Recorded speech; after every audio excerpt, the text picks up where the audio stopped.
겨울이 막 끝나가던 어느 날 병원의 복도를 따라 천천히 걸었다. 여전히 차가운 공기가 창문 틈으로 스며들었지만 병실 안은 온기로 가득했다. 그곳에는 한 아이가 있었다. 생후 8개월이 채 되지 않은 작은 몸. 희귀한 병을 가진 아이는 무력하게 침대에 누워 있었다. 매일같이 링거와 주사바늘에 의존하며 살아가는 나날. 감기 하나도 치명적이었고 온몸은 힘을 제대로 쓰지 못했다. 의료진은 최선을 다했지만 시간이 흐를수록 희망은 점점 작아져 갔다. 어머니는 아이를 위해 모든 것을 희생했다. 직장을 포기했고 하루도 빠짐없이 병실을 지켰다. 밤이 되면 창백한 얼굴을 쓰다듬으며 간절한 기도를 올렸다. 하루라도 더 살 수 있다면, 단 한 번이라도 아이가 건강한 웃음을 지을 수 있다면, 그런 바람만으로 버텨왔다. 어느 날 병원 앞 공원 벤치에 앉아 있었다. 멍하니 바닥을 바라보며 마음을 추스르던 그때 낡고 초라한 작은 개 한 마리가 눈에 띄었다. 온몸은 때 묻은 털로 덮여 있었고 갈비뼈가 앙상하게 드러난 모습이었다. 차가운 바닥을 더듬으며 힘겹게 걷고 있었다. 사람들의 시선은 외면과 동정 사이를 오갔다. 개는 작은 몸으로 사람들 사이를 기웃거렸지만 누구도 손을 내밀지 않았다. 불현듯 개의 모습과 병실 안의 아이가 겹쳐 보였다. 똑같이 연약하고 똑같이 삶에 의지하고 있는 존재. 그 순간 아무런 망설임도 없이 개를 안아 올렸다. 개는 무겁지 않았다. 아니, 너무나 가벼웠다. 체온이 느껴지지 않을 정도로 말랐고 작은 떨림이 손끝에 와 닿았다. 병원 근처 작은 동물병원에 데려갔다. 수의사는 개를 조심스레 살피며 안타까운 얼굴을 지었다. 굶주림과 추위 때문입니다. 면역력도 떨어졌고 기력이 없어요. 치료가 필요했지만 동물병원의 환경상 장기적인 보호는 어려웠다. 결국 개를 데리고 병원 숙소로 돌아왔다. 아이가 있는 병실에는 데려갈 수 없었지만 적어도 몸을 회복시킬 수는 있을 거란 생각이 들었다. 며칠이 지나면서 개는 점차 힘을 되찾았다. 먹이를 먹으며 조금씩 활기를 띠기 시작했다. 처음에는 경계하던 눈빛도 사라지고 조심스럽게 다가와 몸을 기댔다. 작은 생명체가 보여주는 신뢰에 마음이 흔들렸다. 어느 날 병원에서 간호사가 조심스레 말했다. 아이가 점점 반응이 줄어들고 있어요. 자극이 필요할지도 몰라요. 그 말을 듣자 한 가지 생각이 떠올랐다. 개를 병실에 데려가면 어떨까? 작은 생명이 또 다른 작은 생명에게 무언가를 전해줄지도 모른다는 막연한 기대. 물론 병원의 규칙을 어기는 일이었지만 아이를 위해서라면 무엇이든 해보고 싶었다. 다음 날 조심스럽게 개를 담요에 감싸 병실로 데려갔다. 아이의 곁에 살며시 내려놓았다. 개는 낯선 환경에 당황한 듯 했지만 곧 조용히 아이를 바라보았다. 잠든 아이의 손 가까이에 개의 코가 닿았다. 축축한 숨결이 작은 손가락 끝을 스쳤다. 그러자 믿기 힘든 일이 벌어졌다. 무반응이던 아이의 손가락이 미세하게 움직였다. 순간 심장이 쿵 하고 내려앉았다. 매일같이 아무런 반응도 보이지 않던 아이였다.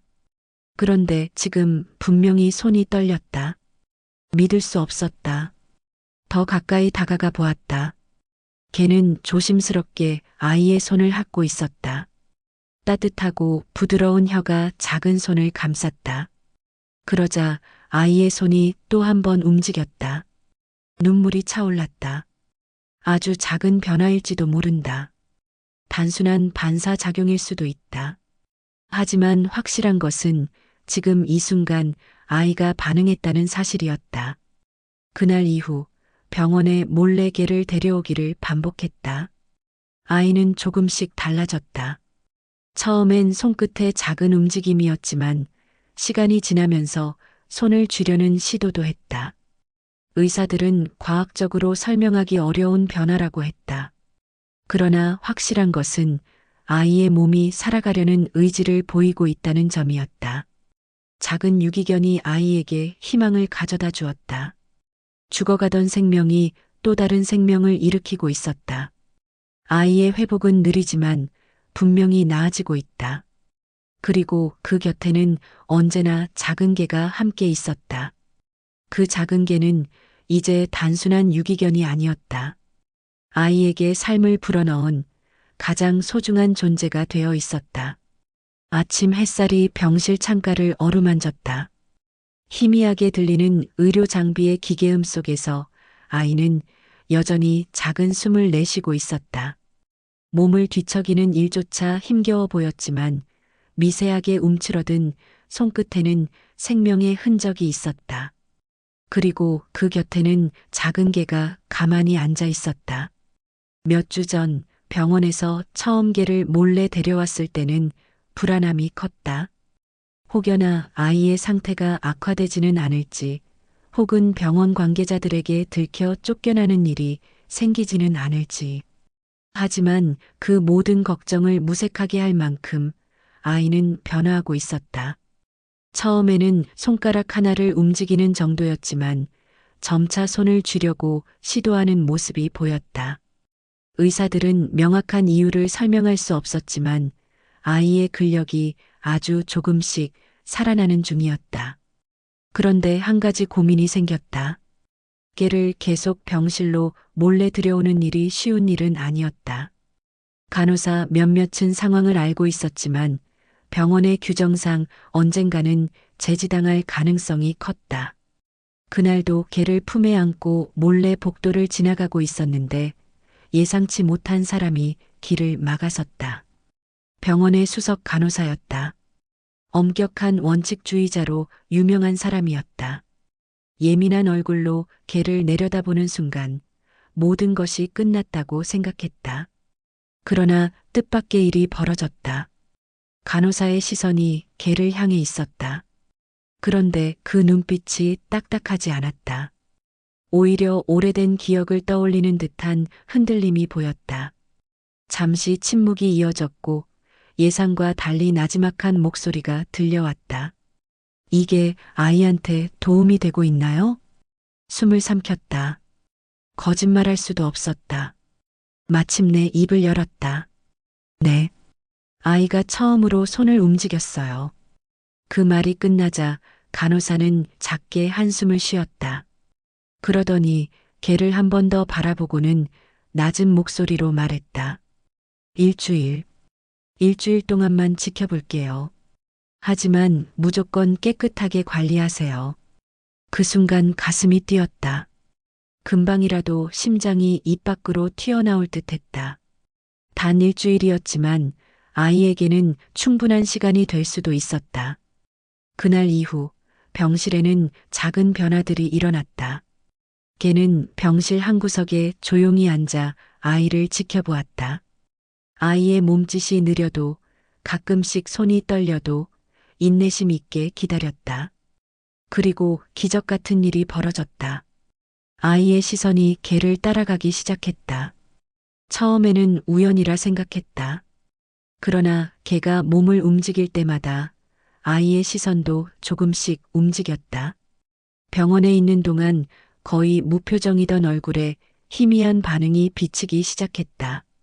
그 모습을 본 순간 말로 표현할 수 없는 감정이 밀려왔다. 희망, 두려움, 기쁨, 그리고 안도감이 동시에 몰려왔다. 그날 밤 간호사가 병실로 들어왔다. 걔가 병실 안에 있는 걸 보면서도 아무 말 없이 다가왔다. 의사 선생님도 알고 계세요. 놀라서 간호사를 바라봤다. 하지만 아이 상태가 나아지는 걸 보고 계세요. 일단은 더 지켜보기로 하셨습니다. 그 말을 듣고 처음으로 마음속 깊은 곳에서 안도감이 피어올랐다. 그리고 그 순간 병실 한쪽에서 작은 소리가 들렸다. 걔가 아이의 손을 핥고 있었다. 그러자 아이가 아주 미세하게 손을 들어 올렸다. 손끝이 조금씩 떨리면서도 공중으로 향했다. 그리고 마침내 개의 머리를 스치는 순간이 왔다. 아이의 손이 처음으로 개의 머리를 만졌다. 그 광경을 보는 순간 아무 말도 할 수 없었다. 가슴이 벅차올라 숨조차 쉴 수 없었다. 간호사 역시 그 장면을 바라보며 아무 말 없이 눈물을 삼키는 듯 했다. 그날 밤 처음으로 아이가 긴 시간 눈을 떴다. 그리고 작은 개도 곁에서 조용히 몸을 웅크리고 있었다. 그때 알았다. 작은 생명이 또 다른 작은 생명을 깨우고 있다는 사실을. 이제 아이는 혼자가 아니었다. 그리고 개도 마찬가지였다. 창밖으로 부드러운 햇살이 병실을 감쌌다. 아직 겨울이 완전히 지나가지 않은 계절이었지만 바람 속에는 어렴풋이 봄의 기운이 묻어났다. 아이는 침대 위에서 조용히 눈을 뜨고 있었다. 피곤한 듯하지만 전과는 확연히 다른 모습이었다. 손끝이 조금씩 움직였고 시선도 또렷해지고 있었다. 그 옆에는 작은 개가 있었다. 개는 아이의 침대 가까이에 웅크리고 앉아 조용히 숨을 쉬었다. 두 눈은 아이를 향해 있었다. 간간히 귀를 쫑긋 세우거나 꼬리를 살짝 움직이기도 했지만 크게 요동치지는 않았다. 마치 자신이 해야 할 일이 무엇인지 알고 있는 듯한 태도였다. 몇 주 전까지만 해도 이 작은 동물이 병실에 있는 것은 상상조차 할 수 없는 일이었다. 하지만 시간이 흐를수록 개의 존재는 병실의 공기처럼 자연스러워졌다. 의사와 간호사들은 여전히 병원 규정 때문에 조심스러워했지만 누구도 개를 강제로 내쫓으려 하지 않았다. 오히려 아이의 변화에 놀라움을 감추지 못했다. 그러나 이 작은 기적이 지속될 수 있을지는 여전히 알 수 없는 일이었다. 새로운 문제는 언제나 예기치 않게 찾아왔다. 그날도 평소처럼 병실에서 아이를 돌보고 있었다. 아이는 여전히 기운이 없었지만 손을 조금씩 움직이며 개의 털을 쓰다듬으려 애쓰고 있었다. 개 역시 가만히 앉아 기다렸다. 그때 병실 문이 거칠게 열렸다. 낯선 의사가 서 있었다. 냉정한 눈빛을 가진 사람이었다. 몇 가지 서류를 들고 있었고 이내 그것을 내려다보더니 낮은 목소리로 말했다. 병실 내 반려동물 허용 규정을 위반하고 계십니다. 순간 몸이 굳었다. 그동안 아이의 상태가 좋아지고 있었기에 언젠가 이런 상황이 올지도 모른다고 생각했지만 막상 현실로 닥치니 막막했다. 이 동물은 반드시 병원 밖으로 내보내야 합니다. 그 말이 끝나자 병실이 얼어붙은 듯 고요해졌다. 개는 병실 한가운데 앉아 있었고 아이는 아주 천천히 개를 향해 손을 뻗고 있었다. 만약 지금 개를 떠나보낸다면 아이는 어떻게 될까? 이 작은 희망의 불씨가 다시 꺼져버리는 것은 아닐까? 모든 감정을 숨긴 채 간절한 마음으로 말했다. 아이가 개와 함께 있을 때 상태가 호전되고 있습니다. 그러나 의사는 서류를 넘기며 단호한 목소리로 답했다. 의학적으로 증명된 사실이 아닙니다. 그 말에 숨이 막혔다. 의학적으로 증명되지 않았다고 해서 지금 아이가 보여주는 변화가 부정될 수 있을까? 희망이라는 것은 반드시 공식적인 연구 결과로만 증명되어야 하는 걸까? 간절한 마음을 담아 다시 한번 말했다. 부탁드립니다. 최소한 아이의 상태가 더 나빠지지 않는다면 조금만 더 시간을 주시면 안 될까요? 의사는 단호한 표정이었지만 한순간 망설이는 기색이 보였다. 아이가 개를 바라보는 눈빛을 확인한 것 같았다. 그 순간 조용히 서 있던 간호사가 나섰다. 아이의 혈압과 심박수 변화를 보면 알 수 있습니다. 개가 병실에 머문 이후 아이의 스트레스 지수가 낮아지고 신체 반응도 긍정적으로 변화하고 있습니다. 그제야 의사의 표정이 흔들렸다. 잠시 고민하는 듯한 침묵이 이어졌다. 그리고 마침내 의사는 짧게 한숨을 쉬더니 서류를 덮으며 말했다. 한 달간 경과를 지켜보겠습니다. 그 말이 끝나자 가슴이 쿵 하고 내려앉았다. 단 한 달. 길다면 길고 짧다면 짧은 시간이었다. 하지만 무엇보다 중요한 것은 기회가 남아있다는 사실이었다. 그날 밤 아이는 개의 귀를 손끝으로 살짝 쥐었다. 아주 조그맣게 그러나 확실한 힘이 담긴 손짓이었다. 개는 가만히 있었다. 그리고 그 작은 손을 따뜻한 체온으로 감쌌다. 이 작은 발자국이 더 나아갈 수 있을까? 한 달이 지나도 아이의 옆에 개가 있을 수 있을까? 아직은 알 수 없었지만 하나 확실한 것은 있었다. 이 희망을 절대로 놓지 않겠다는 것. 새벽 공기가 서늘하게 병실을 감쌌다. 창밖으로 희미한 달빛이 들이치고 병원 복도는 정적에 휩싸여 있었다. 병실 안에서는 가느다란 숨소리와 간간이 들려오는 기계음만이 공간을 채우고 있었다. 침대 위에 작은 몸짓이 이따금씩 움직였고 그 옆에서는 작은 개가 조용히 누워 있었다. 아이의 회복이 조금씩 진행되고 있다는 건 분명한 사실이었다. 몇 주 전까지만 해도 미동조차 없던 손끝이 이제는 조금씩 개의 털을 느낄 정도로 움직였고 눈빛에도 미세한 생기가 돌고 있었다.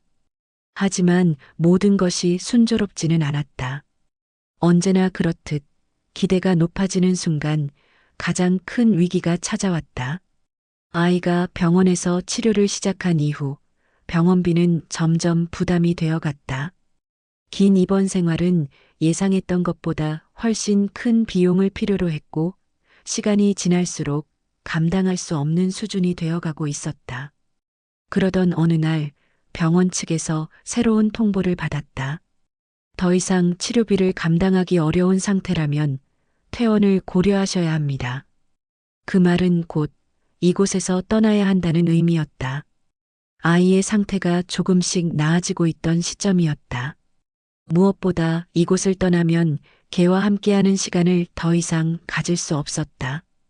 그것은 곧 아이가 다시 예전처럼 병세가 악화될 가능성이 높다는 뜻이었다. 병실을 나와 병원 복도를 따라 걸었다. 어둡고 길게 이어진 복도 끝에 작은 창이 보였다. 바깥 세상은 병원과는 전혀 다른 공기를 품고 있었다. 무엇을 해야 할까? 어떻게 하면 이 작은 희망을 지킬 수 있을까? 혼란스러운 감정 속에서 시간이 흘러갔다. 그리고 한 가지 방법이 떠올랐다. 처음에는 터무니없는 생각이라고 여겼다. 하지만 달리 방법이 없었다. 병원비를 마련하기 위해 작은 후원 캠페인을 열기로 했다. 처음에는 단순한 글과 사진으로 시작했다. 아이의 상태, 희귀병으로 인해 겪고 있는 어려움, 그리고 유기견과 함께한 이후 기적처럼 나타난 변화까지. 지금까지의 과정을 솔직하게 담아 올렸다. 처음에는 반응이 크지 않았다. 하지만 시간이 지나면서 서서히 작은 관심이 모이기 시작했다. 그리고 마침내 예상치 못한 일이 벌어졌다. 1명, 2명, 점점 많은 사람들이 이 이야기에 귀를 기울였다. 누군가는 자신의 경험을 공유했고 누군가는 작은 기부를 보냈다. 그렇게 희망이 조금씩 쌓여갔다. 하지만 여전히 문제는 남아 있었다. 병원 측에서는 확실한 해결책이 나오지 않는다면 예정된 날짜에 퇴원해야 한다고 거듭 강조했다. 아이와 개의 연결을 지키기 위해 반드시 시간을 벌어야 했다. 그러던 중 병실 문이 조용히 열렸다. 간호사가 들어와서 조심스럽게 말했다. 당신을 찾는 사람이 있습니다. 고개를 들었다. 낯선 남자가 서 있었다. 실례합니다. 저는 지역 언론사의 기자입니다. 그는 신문을 한 장 내밀었다. 거기에는 아이와 개의 사진이 실려 있었다. 그리고 아래에는 짧은 제목이 쓰여 있었다. 희귀병을 가진 아이와 유기견의 기적 같은 동행. 기사는 생각보다 빠르게 퍼져나갔다. 사람들이 관심을 보였고 일부 단체에서 후원을 고려하겠다는 연락도 왔다. 하지만 가장 중요한 것은 이 모든 것이 병원 측의 결정에 영향을 미칠 것인지였다. 기자의 방문 이후 병원 이사회에서 논의가 이루어졌다. 의료진 일부는 아이의 상태를 고려해 개와의 동반 입원을 유지하는 것이 긍정적일 수 있다고 주장했지만 병원 운영진 입장은 달랐다. 병원은 감성으로 운영되는 곳이 아닙니다. 그들의 결정은 단호했다. 이번 달 안에 해결되지 않으면 퇴원 조치를 해야 합니다. 남아있는 시간은 단 한 달. 희망과 절망이 교차하는 순간이었다. 이 다리가 무너질 것인가 아니면 기적이 한 번 더 일어날 것인가. 모든 것이 걸려있는 시간이었다. 병원 복도를 따라 걸었다. 창밖으로 흐릿한 햇살이 스며들었지만 마음속에는 차가운 바람이 불고 있었다. 오늘은 병원 측에서 주어진 마지막 기한이었다. 기적이 한 번은 일어났지만 두 번째 기적이 따를 것이라는 보장은 없었다. 아이와 개가 함께할 수 있는 시간이 얼마 남지 않았다. 의사와 간호사들은 병실을 오가며 조심스럽게 대화를 나누었다. 그들의 표정에서 답을 알 수 있었다. 병원은 결정을 내렸다. 퇴원 절차를 진행해야 한다고. 아이의 건강은 조금씩 나아지고 있었지만 기적이라고 하기에는 아직 이르다.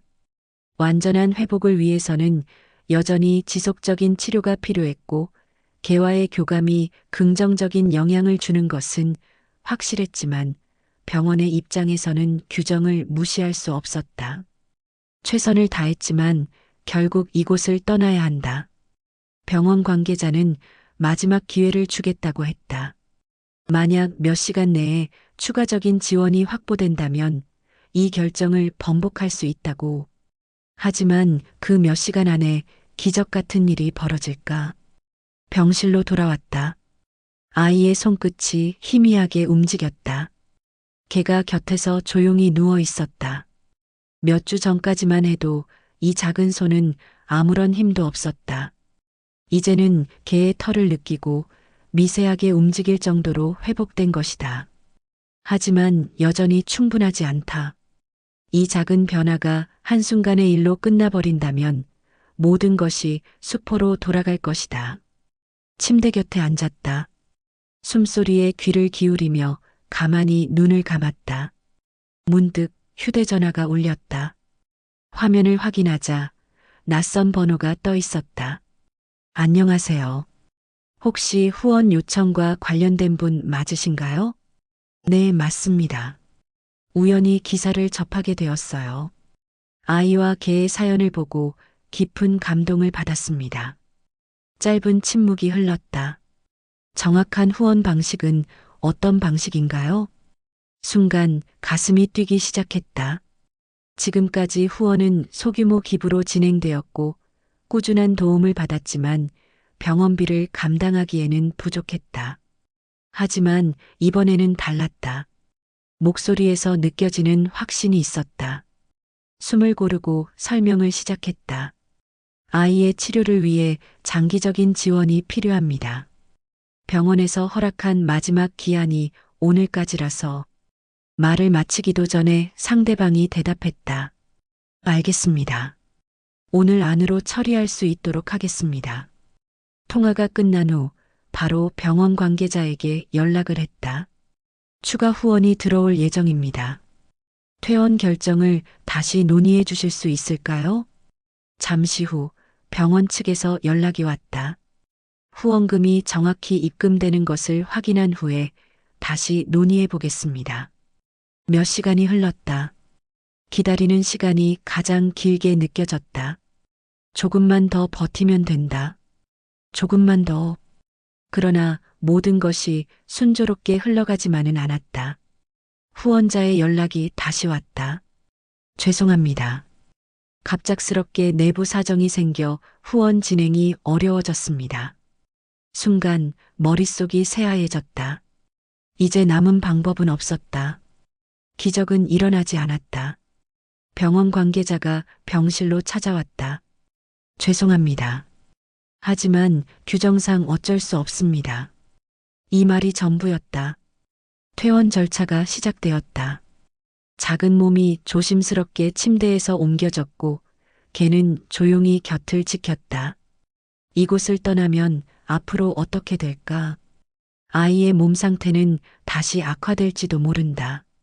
걔와의 교감이 끊어진다면 회복의 기회도 사라질 것이다. 병원 문을 나서는 순간 차가운 바람이 피부를 스쳤다. 모든 것이 끝난 것 같았다.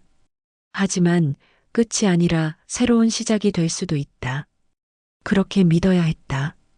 그렇지 않으면 앞으로 나아갈 힘조차 없을 테니까. 퇴원을 한 날 모든 것이 끝난 줄 알았다. 병원에서 마지막으로 퇴원 수속을 마치고 그 작은 아이와 강아지, 그 둘을 집으로 데려가는 길은 너무나도 무겁고 답답했다. 비록 짧은 시간이라도 병원이라는 안전한 곳에 있었다는 사실이 그들에겐 얼마나 큰 의미였을까. 집으로 돌아가면 기다리는 건 그저 세상과 맞닥뜨릴 수밖에 없는 현실이었다. 차를 타고 집으로 가는 동안 아이는 여전히 작고 연약한 몸을 소파에 기대고 있었다. 강아지는 그 옆에서 꼬리를 흔들며 계속해서 아이를 바라보았다.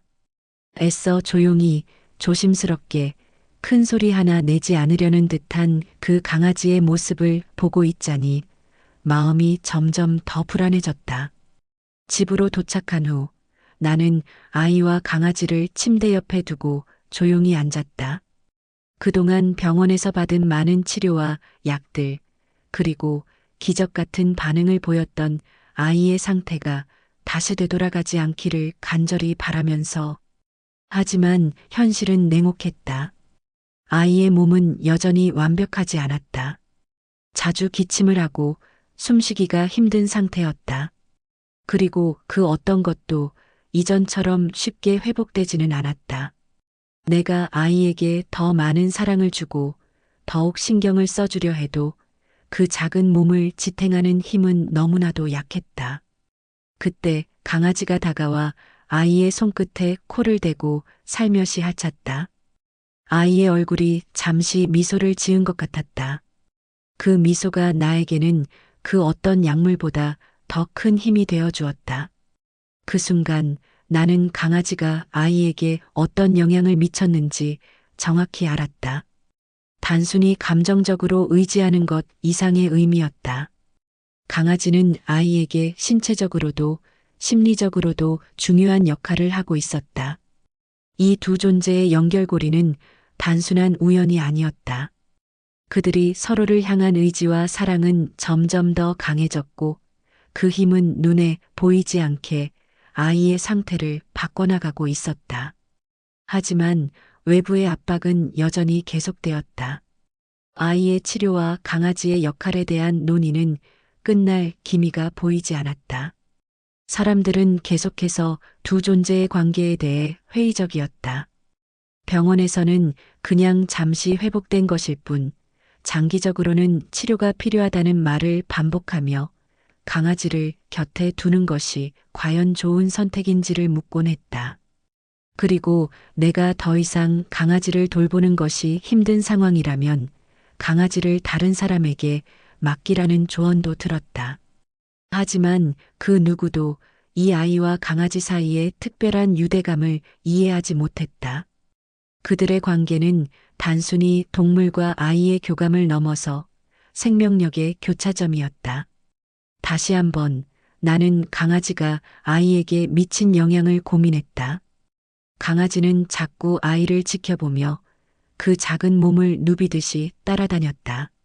함께 있을 때 그 작은 아이의 몸에서 나온 미세한 반응들은 모두 강아지의 존재와 관련이 있었다.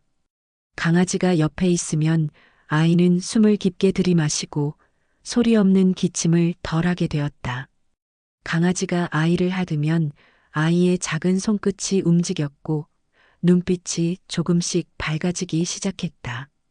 그런데도 나는 강아지가 아이에게 미치는 영향이 과학적으로 입증되지 않으면 무시당할 위험에 처할 수 있다는 것을 잘 알고 있었다. 그냥 어느 날 밤 내 자신에게 속삭였다. 이대로 두면 안 될까? 아이에게 더 이상 치료를 할 수 없다면 강아지와 함께라면 조금 더 나을까?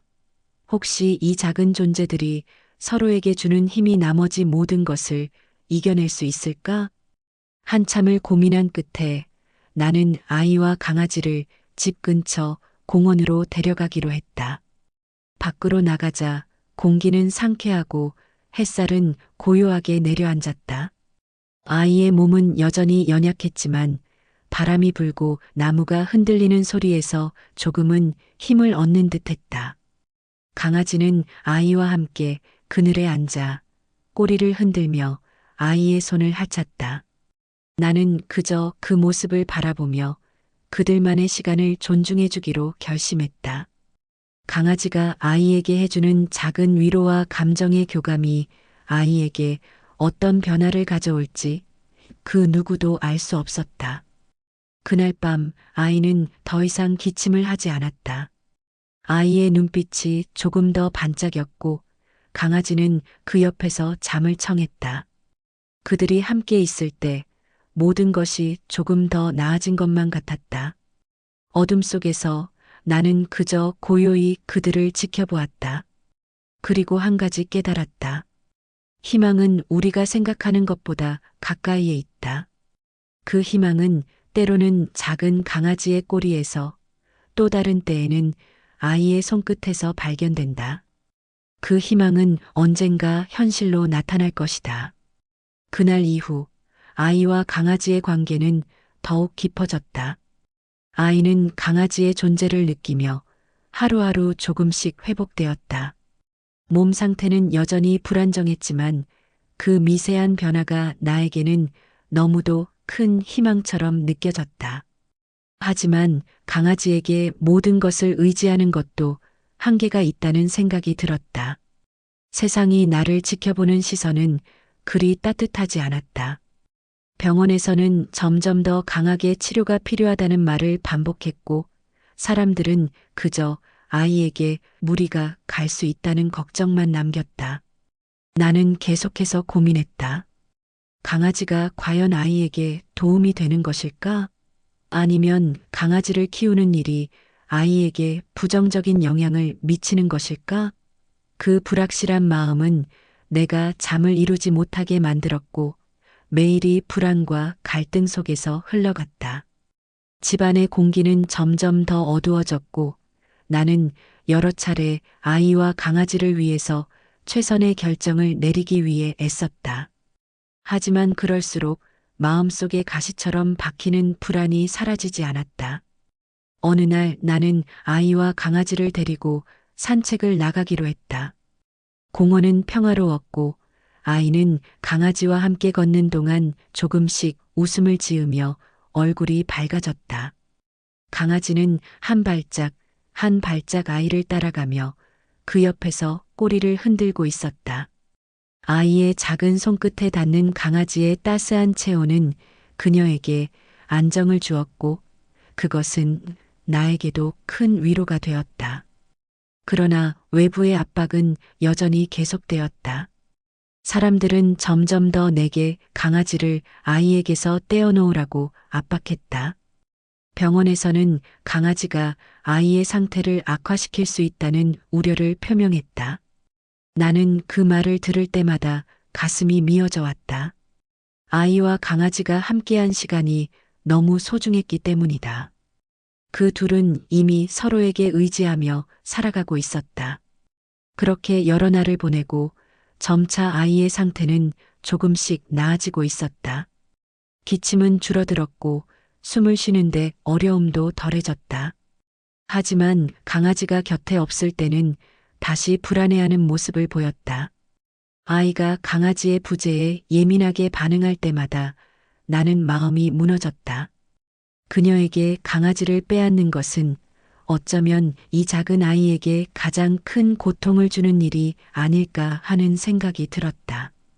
그런데 어느 날 예상치 못한 일이 일어났다. 아이가 강아지와 함께 놀다가 갑자기 무리를 해서 넘어졌다. 큰 소리가 나지 않았지만 나는 순간적으로 아이가 다쳤다고 생각했다.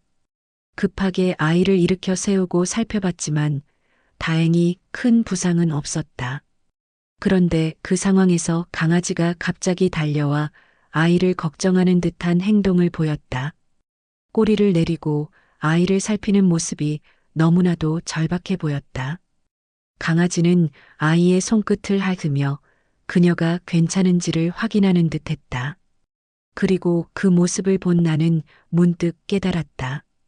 강아지는 아이에게 단순히 신체적인 도움만을 주는 것이 아니었다. 그 존재 자체가 아이의 삶에 중요한 버팀목이 되어주고 있었던 것이다. 나는 그때 강아지와 아이의 관계가 그저 우연이 아니었다는 것을 확신하게 되었다.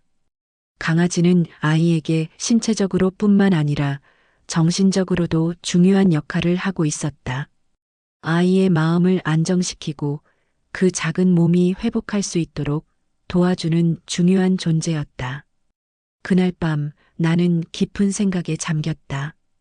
강아지를 떼어놓는 것이 아이에게 좋을지 아니면 지금처럼 강아지를 곁에 두는 것이 아이에게 진정으로 도움이 될지를 결코 쉽게 판단할 수 없었다.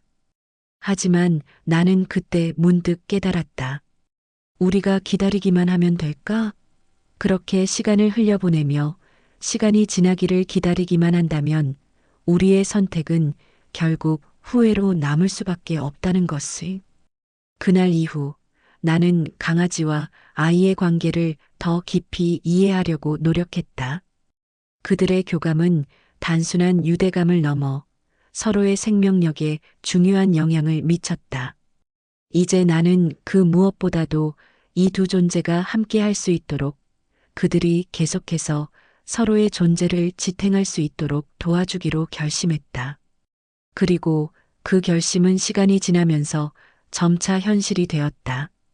강아지와 아이가 함께하는 매일은 너무도 소중하고 그 둘의 관계가 더욱 깊어질수록 나는 희망을 잃지 않게 되었다. 강아지가 아이에게 주는 힘은 눈에 보이지 않지만 확실히 아이에게는 그 무엇보다 소중한 힘이 되어 주었다. 이제는 강아지와 아이가 함께 있을 때 나는 더 이상 걱정하지 않기로 결심했다. 그들의 관계는 이제 나의 삶에서 가장 중요한 부분이 되어버렸기 때문이다. 강아지와 아이가 함께하는 시간은 이제 나의 일상에서 가장 큰 위안이 되었다. 병원에서는 여전히 강아지와 아이를 떼어놓아야 한다는 의견을 반복했고 나는 그 의견에 대해 고민할 수밖에 없었다. 그런 마음속 혼란은 점점 더 깊어졌고 무겁게 나를 짓누르기 시작했다. 강아지와 아이는 단순히 신체적으로 가까운 존재가 아니라 마음의 보살핌을 주고받는 존재가 되어 있었다. 강아지는 아이의 방을 지키고 아이는 강아지에게 모든 사랑을 쏟아주었다. 그들의 관계는 단순한 반려동물과 주인 이상의 것이었다. 어느 날 병원에서 강아지를 떼어놓아야 한다는 최종 결정을 내리기 전에 나는 다시 한번 강아지와 아이의 관계를 곱씹었다. 강아지가 아이에게 주는 존재감은 생각보다 깊고 중요했다. 강아지는 아이에게 단지 동반자가 아니라 삶의 방패막이 힘이 되어주고 있었다. 강아지의 부드러운 털과 따뜻한 체온, 그리고 아이에게 주는 감정의 안정은 그 무엇과도 바꿀 수 없었다. 그러던 중 아이에게 큰 변화가 일어났다. 어느 날 아침 평소와는 다른 표정으로 일어난 아이가 강아지에게 다가가며 손을 내밀었다. 아이는 마치 그 손길로 강아지에게 어떤 이야기를 전하려는 듯 천천히 강아지의 머리를 쓰다듬었다. 그 모습을 보고 나는 깜짝 놀랐다. 그동안 아이는 몸이 너무 약해 강아지를 만지지 못하고 주로 강아지가 아이에게 다가와서만 유대감을 느끼곤 했다. 그러나 그날 아이는 자발적으로 강아지에게 손을 내밀며 그동안 숨겨왔던 감정을 전달하려는 듯 보였다. 그 순간 나는 아이가 정말로 강아지를 필요로 한다는 것을 깨달았다. 아이는 더 이상 강아지를 단순히 보살펴야 할 존재가 아니라 강아지가 없이는 생활을 이어갈 수 없는 존재로 느끼고 있다는 것이었다. 강아지는 아이의 마음의 병을 치유하는 역할을 했고 아이가 점차 회복될 수 있도록 도와주는 중요한 존재였다. 그러나 병원에서의 압박은 점점 더 심해졌다. 의사는 나에게 강아지를 떼어놓고 아이에게 필요한 전문적인 치료를 받을 것을 권유했다. 이 아이가 회복되기 위해서는 강아지와의 유대가 오히려 방해가 될 수 있습니다. 그 말은 마치 내 가슴에 칼을 꽂는 듯한 느낌이었다. 강아지가 없으면 아이는 살아갈 힘을 잃을지도 모른다는 생각이 들었다. 강아지가 아이에게 미치는 영향이 얼마나 큰지를 몸소 느낄 수 있었기 때문에 그 선택이 쉽지 않았다. 강아지를 떼어놓는 것이 아이에게 도움이 될 수 있다는 사실을 알고는 있었지만 그 사실을 받아들이는 것은 내게 큰 고통이었다. 그러던 중 나는 다시 한번 아이와 강아지의 관계를 깊이 살펴보기로 결심했다. 강아지는 정말 아이의 회복을 돕고 있는 것일까? 아니면 아이에게 더 큰 위험을 초래하는 것일까? 이 질문에 대해 나는 정확한 답을 알지 못했다. 하지만 어느 순간부터 나는 아이와 강아지의 관계에서 전혀 예기치 못한 변화를 목격하게 되었다. 아이의 눈빛이 더욱 밝아졌고 몸의 움직임도 부드럽게 변해갔다. 아이는 강아지가 곁에 있을 때만큼 활발해졌고 그 모습에서 희망을 엿볼 수 있었다. 하루는 아이가 나에게 이렇게 말했다. 엄마, 강아지가 있으면 내가 힘이 나. 강아지랑 있을 때는 나도 아프지 않다고 느껴져. 그 말을 듣고 나는 마음속으로 큰 충격을 받았다. 아이는 강아지가 자신에게 얼마나 중요한 존재인지를 자연스럽게 인식하고 있었던 것이다. 강아지가 아이의 회복을 돕는 것이라는 생각은 점점 더 확실해졌고 나는 병원에서의 의견에 귀를 기울이기보다는 아이와 강아지의 관계를 지켜봐야 한다는 결정을 내리게 되었다. 그날 밤 나는 오랫동안 고민한 끝에 하나의 결정을 내렸다. 강아지를 떼어놓는 것보다는 아이와 강아지가 함께 성장할 수 있는 방법을 찾기로 했다. 아이가 강아지와 함께 할 수 있도록 그들의 관계가 건강하게 이어질 수 있도록 최선을 다하기로 했다. 강아지와 아이가 함께 성장하는 모습을 보고 나는 그들의 관계가 아이의 회복에 어떤 영향을 미칠지를 지켜보기로 했다. 다음 날 병원에 다시 가서 의사와 상담을 했다. 내 마음속에서의 갈등을 풀고 나는 강아지와 아이를 떼어놓지 않겠다고 결심했다. 의사는 나의 결정을 이해할 수 없다는 듯이 눈살을 찌푸렸지만 나는 이미 강한 믿음을 가지고 있었다. 강아지와 아이는 함께 성장해야 한다는 확신을 가진 채 나는 그들의 유대를 지키기로 했다. 그리고 그렇게 시간이 흘렀다. 아이와 강아지는 여전히 함께였고 나는 그들의 관계가 무엇보다 중요하다는 생각으로 하루하루를 살아갔다. 아이는 점차 회복되었고 강아지는 언제나 아이를 지켜보며 함께 있었다. 내가 내린 결정이 맞았다고 믿고 나는 그 결정을 후회하지 않았다. 아이와 강아지의 관계는 점차 더욱 단단해졌다. 어느덧 아이는 몸과 마음이 예전의 상태로 돌아가는 듯한 모습을 보였고 강아지는 그 변화에 중요한 역할을 했다. 병원에서는 여전히 내 결정을 이해할 수 없다는 듯한 시선으로 바라보았지만 나는 이미 확신을 가지고 있었다. 아이에게 강아지는 그 어떤 치료보다 중요한 존재가 되어 있었다. 나는 그것을 뚜렷이 느끼고 있었고 아이의 회복 속도에서 그 진실을 확인하고 있었다. 아이의 건강이 점점 회복되면서 나는 강아지와 함께 보내는 시간이 아이에게 어떤 영향을 미치는지를 더욱 뚜렷하게 느꼈다. 아이는 강아지와 함께 있을 때 가장 자연스럽고 편안한 모습을 보였고 웃음도 많아졌다. 처음에는 힘겹게 웃음도 내지 못하던 아이가 강아지와 함께 있을 때는 마치 예전처럼 환하게 웃었다. 그 웃음은 나에게도 큰 힘이 되었다. 내 마음속 깊은 곳에서 그 웃음은 단순히 기쁨의 표시가 아니라 아이가 살아가는 힘을 다시 찾고 있다는 확신을 주었다. 그러던 어느 날 강아지가 조금 이상한 행동을 보였다. 이전처럼 활발하게 뛰어놀던 강아지가 갑자기 무기력한 모습을 보이기 시작한 것이다. 아이는 그 모습을 보고 놀라며 강아지에게 다가갔고 나는 곧바로 강아지를 병원으로 데려갔다. 병원에서의 검진 결과 강아지는 그동안의 스트레스와 지친 상태로 인한 경미한 건강 문제를 겪고 있다는 진단을 받았다. 하지만 의사는 빠른 회복을 위해선 아이와의 시간도 중요하다고 강조했다. 아이가 강아지에게 주는 사랑과 안정감이 강아지에게도 큰 도움이 된다는 것이었다. 강아지가 병원에서 치료를 받고 있을 동안 나는 아이에게 강아지의 상태를 설명하며 기다리도록 했다. 아이는 걱정스러운 얼굴로 강아지를 기다리며 병원 앞에서 조용히 기도하는 듯한 모습을 보였다. 그 모습을 지켜보면서 나는 아이가 그만큼 강아지에게 많은 감정을 쏟아부었다는 사실을 다시 한번 실감했다. 아이는 단순히 강아지를 키우는 것이 아니라 강아지와 함께 살아가고 있다는 느낌을 가지고 있었다.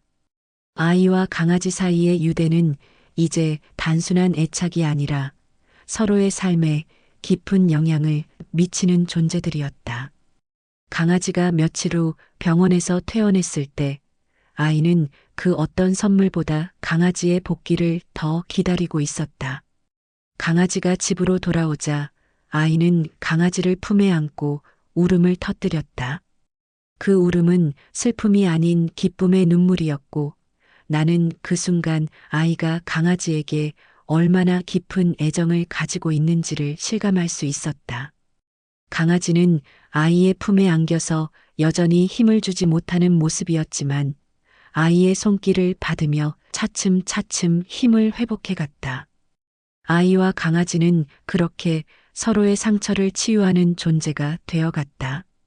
강아지가 다시 건강을 회복한 후 나는 아이와 강아지에게 더 많은 시간을 함께 보낼 수 있도록 노력했다. 그동안 병원에서의 치료와 여러 가지 고민들로 인해 나는 아이와 강아지가 서로에게 얼마나 중요한 존재인지를 명확히 깨닫지 못했었다. 하지만 이제는 그 관계가 단순히 하나의 우정이나 사랑을 넘어서 서로의 삶을 지탱하는 근본적인 힘이 되어 있다는 것을 실감하고 있었다. 그러던 어느 날 아이와 강아지가 함께 놀고 있는 모습을 보고 나는 잠시 멈춰서서 그들의 모습을 지켜보았다. 강아지는 이제 예전처럼 활발하게 뛰어놀고 있었고 아이는 강아지와 함께 웃으며 뛰어다녔다. 그 모습에서 나는 아이가 정말로 회복되고 있다는 사실을 확신할 수 있었다. 강아지와 함께한 시간들이 아이의 회복을 이끌어낸 것이라는 것을 나는 그때서야 제대로 이해할 수 있었다. 그 순간 아이가 강아지에게 다가가서 말없이 강아지의 귀를 쓰다듬었다. 그 표정은 말로 표현할 수 없는 깊은 감정이 묻어있는 표정이었다. 나는 그 모습을 보며 강아지가 아이에게 얼마나 큰 위로가 되었는지, 아이가 강아지를 통해 얼마나 많은 힘을 얻었는지를 다시 한번 깨닫게 되었다. 그들의 유대는 더 이상 단순히 동물과 사람의 관계를 넘어서 서로의 삶을 완전히 변화시킨 깊은 관계로 자리 잡은 것이었다. 아이의 건강은 점점 더 나아졌고 강아지 역시 완전히 회복된 모습을 보였다. 병원에서는 더 이상 강아지와 아이의 관계를 방해하지 않았다. 나는 이제 그들이 함께 있을 때 두 존재가 서로에게 얼마나 중요한 존재인지를 알기에 그 누구도 그들의 관계를 방해할 수 없다는 믿음을 가지고 있었다. 강아지와 아이는 서로에게 있어 가장 소중한 존재였고 그들의 사랑은 아무리 시간이 지나도 변치 않을 것이다. 내 삶에서도 큰 변화가 일어났다. 강아지와 아이는 이제 나의 일상에서 없어서는 안 될 존재들로 나 역시 그들을 지켜나갈 책임을 느끼며 살아가고 있다. 그들의 관계가 점점 더 깊어질수록 나는 그들의 사랑과 힘이 어떻게 내 삶을 변화시켰는지를 더욱 실감하게 되었다. 강아지와 아이는 서로에게 있어 가장 중요한 존재였고 나는 그들의 삶 속에서 그들의 사랑을 지켜줄 수 있는 사람이 되기를 다짐했다. 아이와 강아지의 관계는 이제 그 어떤 외부의 방해도 받을 수 없는 강한 유대가 되었다. 시간이 흐를수록 그들의 관계는 더욱 단단해졌다. 아이는 강아지에게 말을 걸고 강아지는 그 말을 이해하는 듯 눈을 맞추며 꼬리를 흔들었다. 그들의 소통은 말이 필요 없을 정도로 자연스럽고 진지했다. 나는 그 모습을 보며 어느새 그들에게 있어서 나는 그냥 한 관찰자가 되어버렸다는 것을 느꼈다. 아이와 강아지, 그들만의 세계가 형성되어 가고 있었다. 그러나 모든 것이 순조롭게만 흘러가지는 않았다.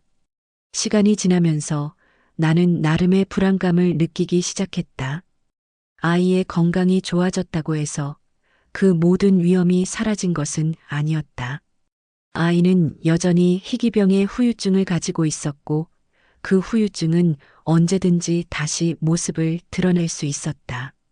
강아지가 그 모든 과정을 함께하며 회복에 도움을 준 것은 분명했지만 그것이 항상 지속될 것이라는 보장은 없었다.